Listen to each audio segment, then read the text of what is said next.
Hey, what's happening guys? Welcome to eReviews. About a couple of months back, LeEco did this. They launched the letv, the successor to the vastly famous Le1S. I've been using the letv as my primary device for the time period and would like to share my experience in this full review. With the budget segment getting overpopulated, I'll also tell you if the letv is still worth your money. So without any further ado, let's get started.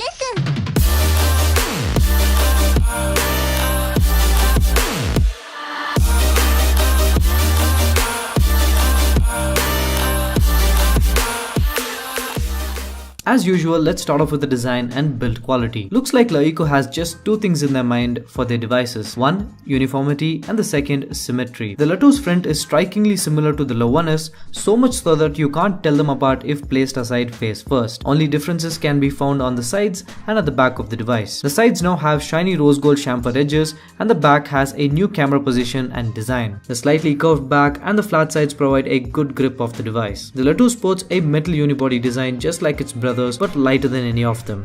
It weighs just 153 grams and for an all-metal phone, that's pretty light. Adding to the goodness is the ergonomics. The right side houses the buttons which are made up of metal and are positioned perfectly in my opinion. The left side houses the dual nano SIM tray which is sadly not hybrid. Despite the large footprint of the screen, you can use this device one-handed with no issues. Well, it hasn't been all smooth sailing for the letv in this section. There has been a lot of controversy surrounding the build quality of the device. There are two to be specific.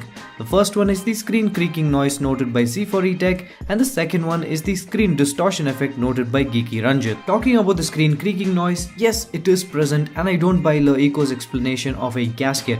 But the issue occurs only when you press on the screen too hard and that too only in the midsection. Otherwise, during your regular usage, it's so insignificant that you forget it's even there. I've been using the device for a month and I've kind of forgotten the existence of the issue as it doesn't hinder my usage. If you want more proof and info on this, watch BCD Technology's teardown of the device showing there's absolutely nothing wrong with the display or the internals. Coming to the screen distortion issue, it's an LCD screen for God's sake. Liquid crystal display. In layman terms, it has liquid and if you press on it like a barbarian, it will distort. It's the same with any phone having an LCD display, even the iPhone for that matter. Hence, I wouldn't call this a defect. So this is really bad quality, I would say. I don't like this. This does not happen with other handsets. You can take any other handset. It simply does not happen. This is really bad. It's horrible. I don't know, where is the quality control? How can they approve something like this? I don't know. Another thing that turned off a lot of people was the omission of the 3.5mm audio jack. Instead, LeEco implemented a proprietary technology called CDLA, which promises to provide lossless audio using the Type-C port. LeEco also provided a Type-C earphone for the first lot of customers. My opinion, they could have provided the same to all the customers who bought the device. I'll be honest, it's very inconvenient to carry an adapter everywhere. But then again, every aspect of the modern day smartphone has seen leaps of improvement except the 3.5mm audio jack, and I think it's time someone comes up with a better technology. Apple's doing it, why shouldn't LeEco? Now let's get to the verdict. The letv is a well-built device despite those minor defects. It looks good and feels almost perfect to use. In short, you'd be happy with what you got for your 12,000 rupees.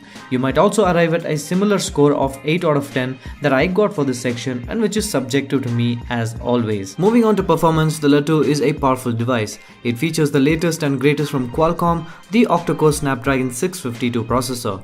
This processor is coupled with 3GB of RAM, 32GB of ROM and the Adreno 510 GPU for the graphic end of things. All this is backed up by a 3000 mAh battery which I will talk about in a bit. The letv handled every activity we threw at it like a boss.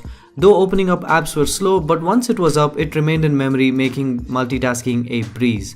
Now the UI is pretty heavy and takes up most of the RAM, hence this level of multitasking was kinda surprising. The same goodness continued to gaming, be it normal 2D and 3D games or the high level ones, there were absolutely no hiccups. The 5.5-inch Full HD display enriched the gaming experience with good viewing angles, bright colors and contrast. With all this happening in the background, of course the device did get warm but not so bad as to mention it as overheating. Coming to the software, the device runs EUI 5.8 which is the company's own UI which is based on Android 6.0 Marshmallow. Now this is a welcome addition given the fact that some of its competitors are still running on Android Lollipop. This UI is designed in such a way that you get the most out of the LeEco services. I'm more of a stock Android guy, so I installed Nova Launcher. The LeEco services include 2000 plus movies, 150 plus live channels, and few more which will be launched soon. I've made a dedicated video depicting everything you need to know about the LeEco services. I'll be sure to leave a card right now. Despite running such a powerful show, the Letv managed to push it till the end of the day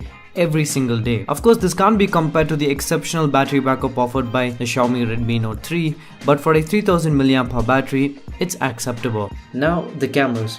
Couple of months back, you could say the Letv had one of the better cameras, but now with the likes of the Moto G4 Plus and the Lenovo Phab 2 Plus, the competition has gone to a whole new level.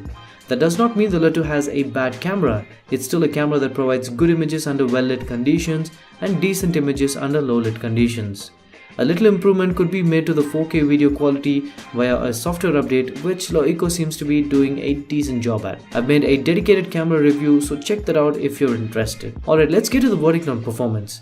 With good internals, hardware and optimized software, the Letv still prevails as one of the best performers in the under 15,000 rupee price segment. Therefore, I give the Letv a good score of 8 out of 10, fetching a total of 16 out of 20. If your budget is strictly under the 12,000 to 13,000 rupee mark, the LeEco Letv and the Xiaomi Redmi Note 3 would be my top picks, but you will have to choose between the two basis your preference and liking. I've reviewed both the devices, so check them out before you make that purchase decision. Alright guys, so that's about it. Give this video a thumbs up and subscribe to the channel if you liked it. If you didn't like it, then feel free to vote it down and share your opinion in the comment section below. Thanks for watching this video guys. This is Santosh signing off for eReviews. You guys have a great day.